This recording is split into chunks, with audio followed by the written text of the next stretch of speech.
Okay. Ngayon, since exempt sale siya, wala ka dapat i-claim na input VAT on that. Ngayon kasi ang ginagawa natin as accountants, kinukuha natin yung total na input VAT. And kung magkano yung total, claim na lang natin basta.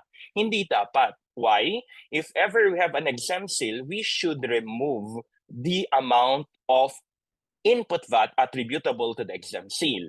If it is not attributable, our first learning for today is you need to prorate it. Just like this our example. Okay, so let's go back to our PowerPoint again. In an exempt sale, there is no output and there is no input. And in case you have input, you cannot claim the input VAT on that exempt sale. And if ever it's not attributable, you need to prorate it. Now, we can classify the other items of VAT. We have this one that is either VATable or zero rated. So actual sale, deemed sale, and government sale are VATable.